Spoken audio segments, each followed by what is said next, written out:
Hello and welcome to another edition of Capper Comparison Picks.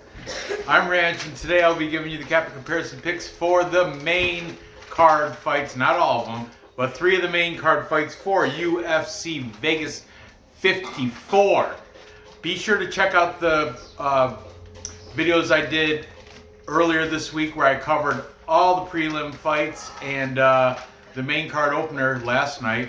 So I did. There's 11 fights on this card. I've already done the Capper Comparison Picks for 6 of them in 2 videos. Check out those videos for sure. And without further ado, let's get into these next 3 fights into the main card. So we're gonna open up this show with the lightweight fight between Frank the Crank Camacho taking on Manuel El Loco Crazy Manuel Torres. Okay, Frank Camacho comes in here as a underdog, plus 103. That line did move substantially. It was a plus 130. So that means money's been coming in on Frank the Crank, making it to drop down to plus 103. Torres opened, he was at minus 155. People didn't like that. That's why they're throwing money on Frank the Crank against this Dana White Contender Series, making his debut in Manuel Torres. So that line moved from 155, now it is at minus 123. Let's talk about the favorite first in Manuel Torres. He's has a professional record of 12 wins, 2 losses. He's 27 years old. Frank the Crank, I love that, is 32. So a little bit of age going for the Torres side. As in height and reach, no difference. They're the same height. Half-inch reach for Torres, which is nothing. That doesn't even matter. As I mentioned, Manuel Torres is coming off a Dana White Contender Series win over Colton England. He destroyed him in the first round by strikes. Prior to that, he beat Carlos Enrique Canada in, get this, 25 seconds of round 1 by, I believe it was a one-arm guillotine. That was in the UWC. I didn't check out that regional scene. I'm not sure where it's from. Before that, he beat Daniel Vega, rear naked choke in round 1. That was out of Combate. Combate is a Brazilian regional scene. Or is it the Mexican one? Maybe the Mexican. Yeah, Combate is the Mexican regional scene. Jungle Fights. That's the Brazilian one. I mix them up for some reason.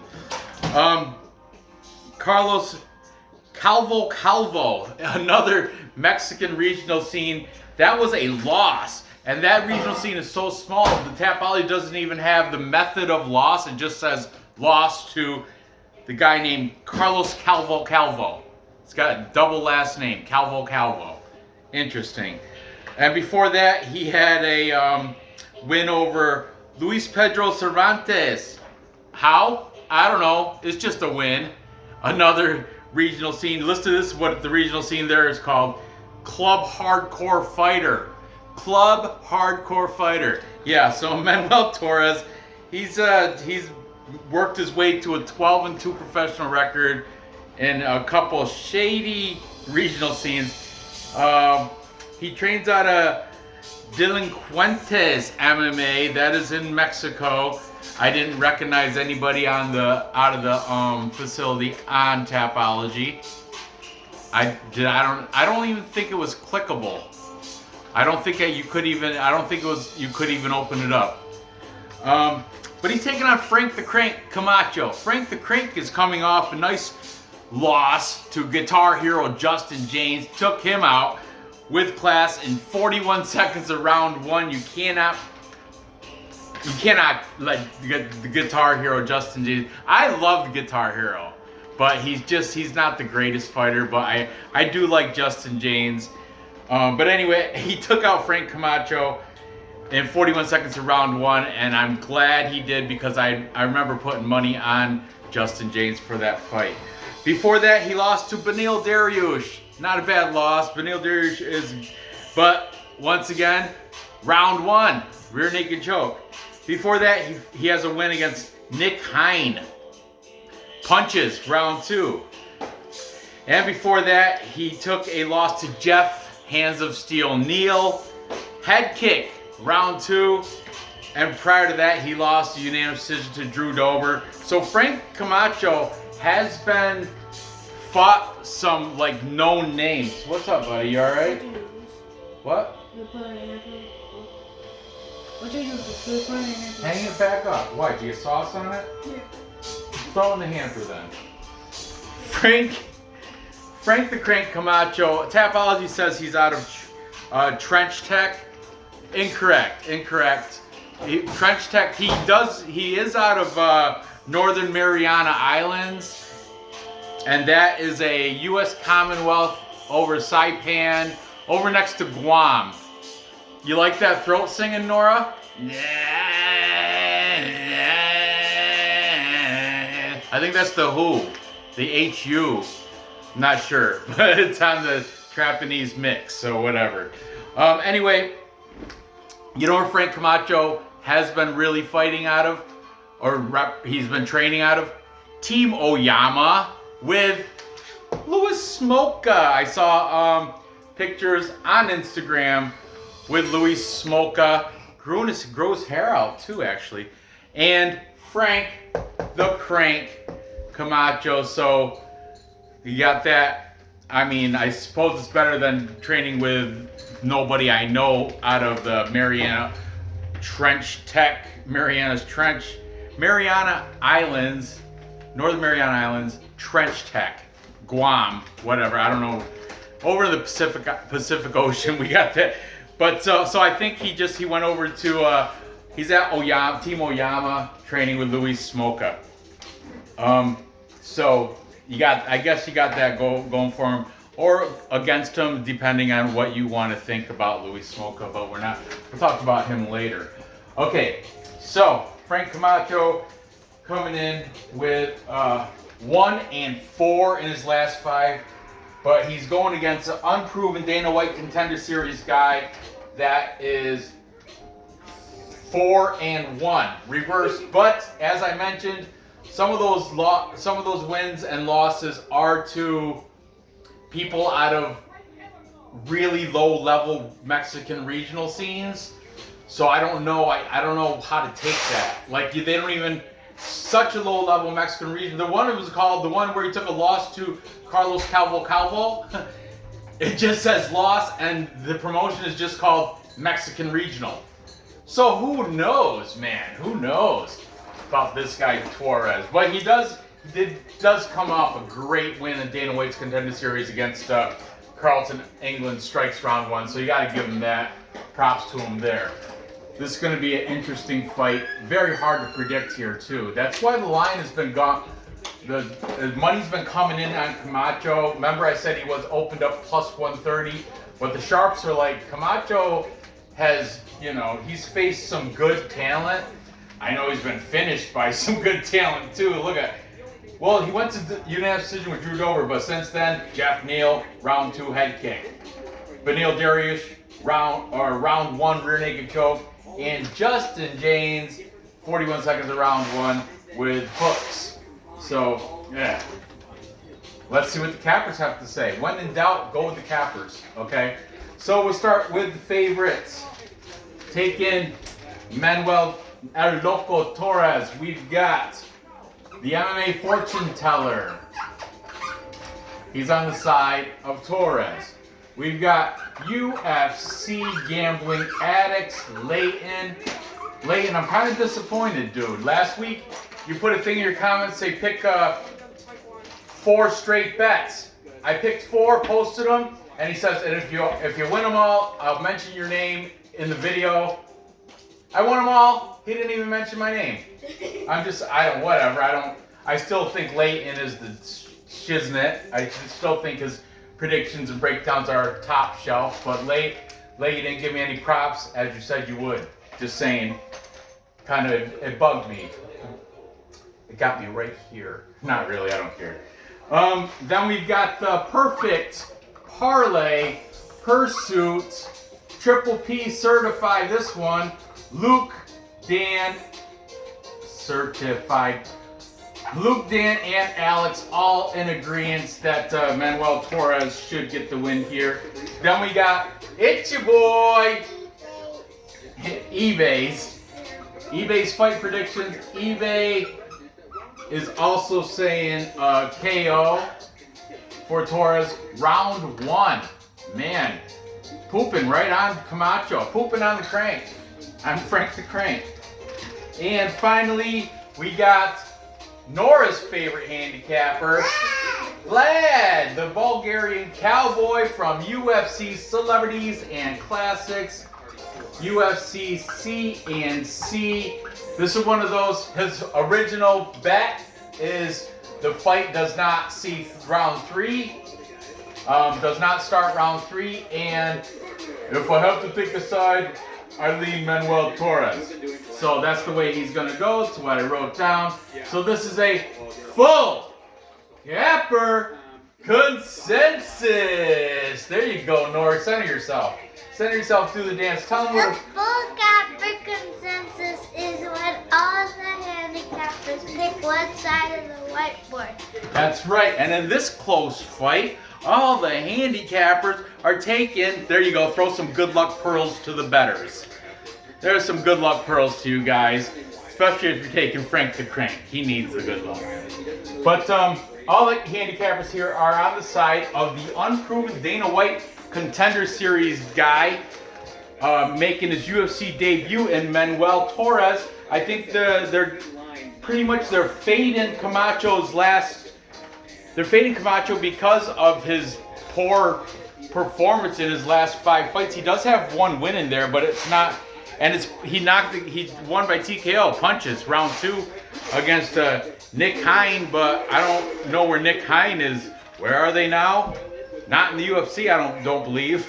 But anyway, so yeah, the cappers are going to lean all that way. And as I said, when in doubt, and I am in doubt, I don't know. I don't know what to do here. I don't know. I'm going to have to go with, I mean, it's not plus money, but it's pretty darn close. I'm going to have to go with the capper majority here. I'm going to have to join them in taking Manuel Torres to get it done. I'm not confident at all. I probably will revisit this on the live stream on Friday. And who knows, maybe after watching a few more cappers and watching their picks and reasoning, maybe I'll flip my pick. I'm close to flipping right now because Camacho's got the experience. He's fought the prime fighters. Beneil Dariush, come on, dude. But the thing is, he doesn't have the wins against prime fighters. He's doing to get knocked out. That's the thing. So anyone can do that. I can go in there and get knocked out by Beneil Dariush too, or get choked out by Beneil Dariush. I can get knocked out by Justin James too. It doesn't take much to do that. I do like that Camacho is training with Luis Smoka for this fight at Team Oyama, so that's a good move in your camp. But I'm gonna have to go with Torres here, despite his inexperience and his, shady coming into here. But recency, he done well at the Dana White Contender Series. So I'm gonna take Torres. I'm gonna say within distance. I don't know how on Tapology. I'll figure it out before the week comes. Right now, I'm taking Torres within distance. I gotta look into it a little bit more. I don't know if he's a knockout guy or a submission guy. I mean, he does have 2 knockout, or no, he's got that quick submission over in UWC. He's got the knockout round 1 in Contender Series. So rear naked choke in combate. Then the rest is just win or loss, and it doesn't save method. So moving on. Next we have the flyweight female fight between, can I get a hiya? Hiya? Katlyn Chookagian. She loves doing the hiya. Yeah. She's like kind of. I've heard plenty old cappers calling her the tennis player, because every time she throws a strike, it's like she's hitting the ball like those tennis players that give the yeah, like that. She's very audible with her punches. swaying the judges. You know, it's a thing. It is a thing. So the blonde fighter coming in, taking on a prime opponent in Amanda Ribas. Get that positive Amanda Ribas energy flowing for Amanda Ribas. 11-2. Good record for Amanda Ribas. Katlyn Chookagian, 17-4. This is going to be a great fight, people. A great fight. The odds, I don't know what they opened up as, maybe the same, but from Bet Online right before I started filming, Chookagian is a -150 favorite.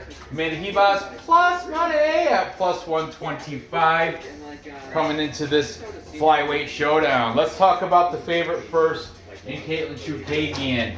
I believe she's trained, according to Tapology, she's training out of All-Star BJJ, that is in New Jersey. We were in New Jersey. John Danaher, that's her BJJ coach. She is, I believe, a brown belt going against Amanda Ribas, who is a black belt. So one belt level higher for Amanda Ribas. But I think maybe Katlyn Chookagian might have enough BJJ credentials and knowledge to defend submissions from the smaller Amanda Ribas. And she will be smaller because Katlyn Chookagian has a, get this, 6-inch height advantage and a 2-inch reach advantage. And keep in mind that Amanda Ribas is coming up from strawweight 115 to fight at flyweight 125. Chookagian will be the much bigger woman here for the blonde fighter. Most recently, she's coming off a 3-fight win streak. She beat Jennifer Maia, Vivian Araujo, and Cynthia Calvillo, all by, you guessed it, unanimous decision because of the hiya. Before that, she did lose to Jessica Andrade, but Andrade beat her a hook to the body in round one. End of round one. It's like 4 minutes and 54 seconds, I think. Like 5 seconds left, but Katlyn just went down. But that's Jessica Andrade. She's a beast. She hits like a boy. She hits like a man. She is a tank. So you can't take much off of that. Prior to that, though, she beat the lesser Shevchenko by unanimous decision. Before that, Valentina beat her, so kind of a little payback. You beat me, I'm going to beat your sister, Antonina. So anyway, 4-1 in her last 5, and that one loss was to Jessica Andrade. So, can't take much off that. Let's talk about the underdog in Amanda Ribas. By the way, Chookagian a little bit older. She's 33. Ribas is 28. With that positive Amanda Ribas energy. I keep saying that because there used to be a pair of cappers called the Parlay Punch. They are now defunct. They've deleted all their videos, but they were so entertaining. They're just too busy with their regular life jobs and stuff. It was Josh Aragon and Matt. I don't know Matthew. I don't know his last name, but they would sit there Parlay Punch. And they would drink as they're doing their breakdown. Most of the time. Sometimes they wouldn't, but a lot of times they would fake sponsor. Today we're drinking Proper 12. And they would... Anyway, I really enjoyed those guys. And the guy Matt, he was a huge fan of Amanda Ribas, and he would always say, and with that Amanda Ribas, positive Amanda Ribas energy, go forward. He used to close out the show with something like that every time. But anyway... So it's stuck in my head now. Amanda Ribas is coming off win against Verna Jandrova, who is on this card in the prelims, by unanimous decision. She lost to Marina Rodriguez, but that Marina Rodriguez is a contender for sure. And she lost to her by punches in round 2. Marina Rodriguez, also slightly bigger girl. You gotta remember, Katlyn Chookagian, 6-inch height, 2-inch reach advantage. Keep that in your head. Don't forget it. Before that, she beat Paige Van Zandt by an armbar in round 1. Paige Van Zandt sent her right to bare knuckle. I think Paige Van Zandt did go to start fighting in bare knuckle fighting. Before that, she beat Randa Marcos good victory there, unanimous decision. And she beat Mackenzie Dern, the BJJ prodigy, by unanimous decision. What's up, baby? I need dessert. Can you help yourself to ice cream? You're gonna scoop it, or you're gonna go get an ice cream sandwich out of the back freezer? It doesn't matter. I trust. There is ice cream bars left too. You have to dig for them a little bit though. You have to move some stuff. Maybe your brother can help you. She needs help getting the ice cream bar out of the back freezer, mudroom freezer. Anyway, Amanda Ribas, 4-1 in her last 5 as well, and her only loss is to Marina Rodriguez. So Marina Rodriguez, a prime fighter. So that's, you can't really, just like the Jessica Andrade loss for Chookagian, you can't shame them on that. They went against great female fighters there. Amanda Ribas is training at American Top Team. MMA fortune teller, his cousin saw Amanda Ribas at Walmart. I don't know why, that doesn't mean shit to me, but I thought I'd throw that in there. Interesting little tidbit, because, you know, MMA fortune teller does live down by Coconut Creek. So we're going to start out with his pick. And in this case, fortune teller is on the side of blonde fighter Chookagian, the teller. And he said, of course, this is a female fight. He said, decision, the over 2.5 rounds is minus 250. So, I mean, that's kind of a given. Then jump over here, we got, what happened? This was in the drawer. Ay, that's Brandon's fault. Over here we've got celebrities and classics. He's saying his original bet is the fight to start round 3. Of course, Vlad, it's going to start round 3. It's going to go the distance. But whatever. If he has to pick a side, he's going to take Amanda Ribas here. Good on you. Good for that, Vlad. Thank you for picking the side. He doesn't like picking the side, but he does it for me. Thank you, Vlad. I appreciate that. Nora, by the way, Vlad said he's sending you something. Gonna send you something in the mail, so keep a lookout. It'll probably be here. It's coming from Serbia, so it'll probably be here in a month. Then we've taken Chookagian. We've got UFC gambling addicts, Leighton, also on the side of the blonde fighter, Katlyn Chookagian. Then it's your boy, eBay's is taking Amanda Ribas. Then finally, we've got the perfect parlay pursuit, which I'm still in search of. Got close last week though. But perfect parlay pursuit, this is not triple P certified. We've got Dan and Alex, the Euro Under King, both taking Chookagian, but the host Lukey CK on the side of Amanda Ribas. So they're split there. However, 2 of the 3 perfect parlay pursuit guys are leaning. Chookagian has the majority here. I am also on the side of the blonde fighter, Katlyn Chookagian, winning by her. Hiya!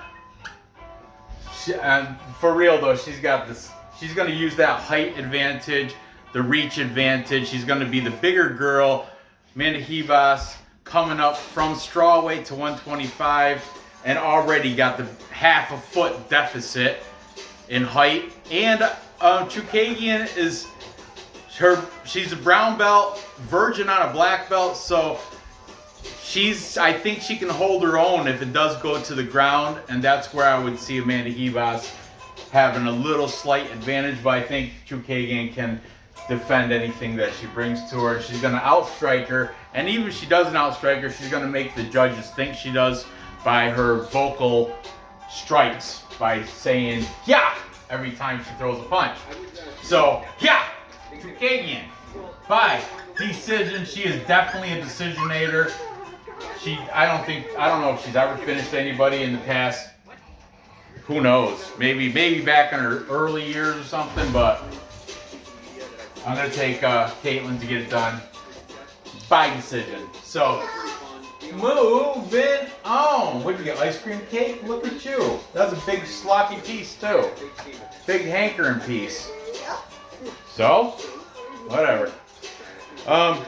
Moving on. Next we have the bantamweight fight between Luis the Last Samurai Smoka taking on dangerous Davey Grant. Davey Grant is a 3-1 favorite, minus 300. Money's been coming in on Davey Grant because he opened up at minus 280. You gotta watch the lines, people. You gotta think, where's the money coming in? You guys keep that's a variable. That's a factor you have to include when you're making your pick. How's the casuals and the bettors, the sharps, the casuals, whales? A lot of that influences the line movement. But money's been coming in on Grant because that's why it used to be minus 280. Now it's minus 300, making it less attractive. Luis Smolka was a plus 225. They're trying to make him more attractive as a bet by beefing it up to plus 250. You'll get over double your money if you take the plus money on Luis Smolka. Okay, let's talk about Davey Grant. Tapology has him. Bishop has him listed in training at SBG Bishop Auckland. I believe that's incorrect. I checked out his Instagram, and a week ago he was in a picture with Cameron Eltz and Merab Davishvili at Syndicate MMA. I kid you not. Check out his Instagram picture from 5 days ago, training, and he's in got a group pose. There's a couple other people in there too, but I remember the one Cam Cheetah, that's Cameron Eltz, and Merab Davishvili were also in that picture, and it said Syndicate MMA or something. So yeah, I would assume Davey Grant, maybe he trains out of SBG Bishop Auckland when he's at home in England, but stateside when he comes over here, he's over at Syndicate. Just saying. Okay. Dangerous Davey Grant is coming off a loss. Split decision though to the hyped up Adrian Yanez. Everybody thought Adrian Yanez was gonna walk through Davey Grant. Incorrect. Split decision. Very close fight. Davey Grant did lose, but he earned respect by winning one of the judges' favors and going to the decision with Adrian Yanez. Before that, he lost a unanimous decision to Marlon Chito Vera, who you just saw the week before last put on a nice performance. So Marlon Vera, also not a bad loss to take, unanimous decision. Marlon Vera, who did he piece up? Rob Font. I mean, come on. This is Davey Grant. Dangerous Davey Grant.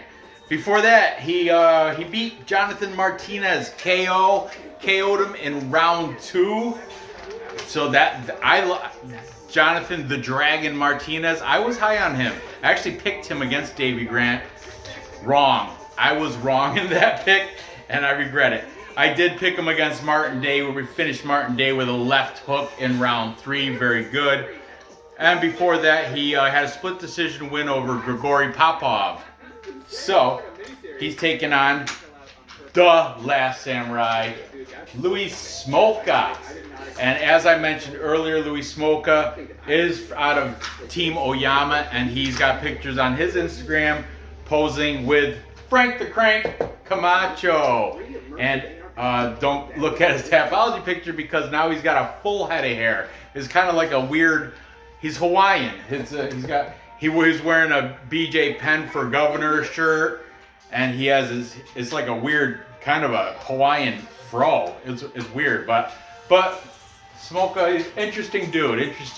He did battle drugs and alcoholism, I do believe, back in his day. Came out admitting it. He had a problem, but I'm pretty sure he's past that now. According to his Instagram, he looks to be in peak physical shape, and she has pictures of his 2 daughters. Beautiful, gorgeous wife.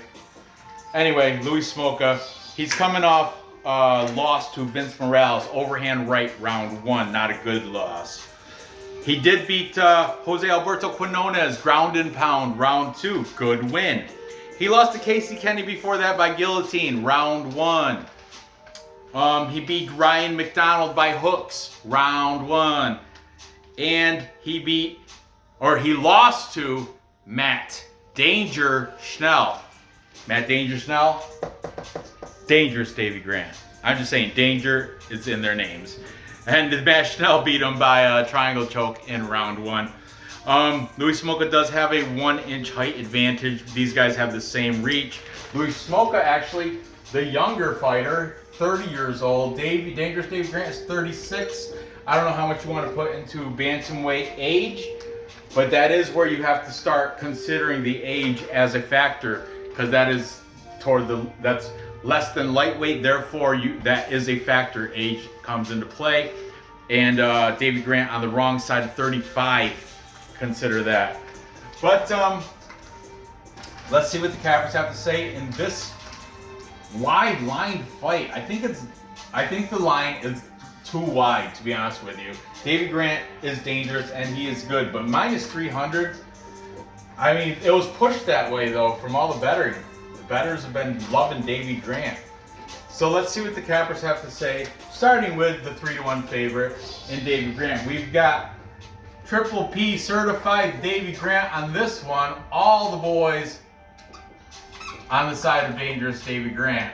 Luke, Alex, and Dan taking Davey Grant.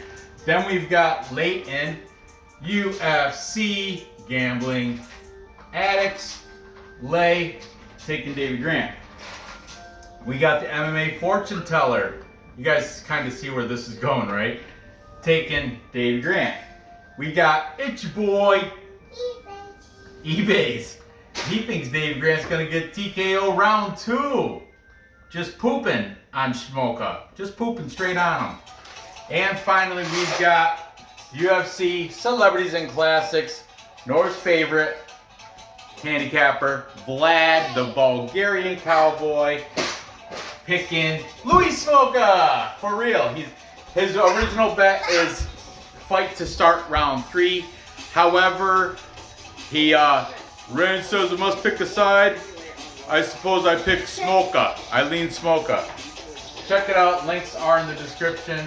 So, keeping it from being a full capper consensus, we got Vlad, Celebrities, and Classics taking The Last Samurai. That bugs me. That's not.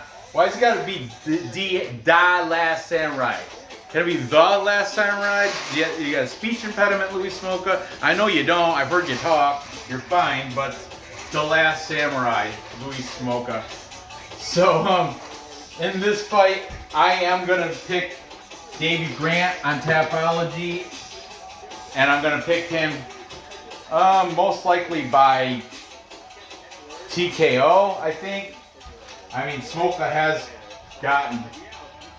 taken some vicious, oh, he's been choked out twice. Yeah, but Davey Grant's British. He's going to knock him out. So, I'm going to take Davey Grant by TKO. However, I will hedge bet. That's what that dollar sign is. Hedge bet Smoka at plus money, plus 250. I'll throw a half a unit on there, $10 will give me 25, just a hedge. But my play is going to be Grant in this 3-leg parlay. I'll explain it as I recap. Perfect, just barely over. So, to recap, I've got Manuel Torres with the full capper consensus beating Frank the Crank Camacho within distance. I would hedge bet Camacho, but plus 103, it's not worth it. And then I've got Katlyn Chookagian winning a decision. I'm pretty confident about that. I'm more confident about this than any other fight here.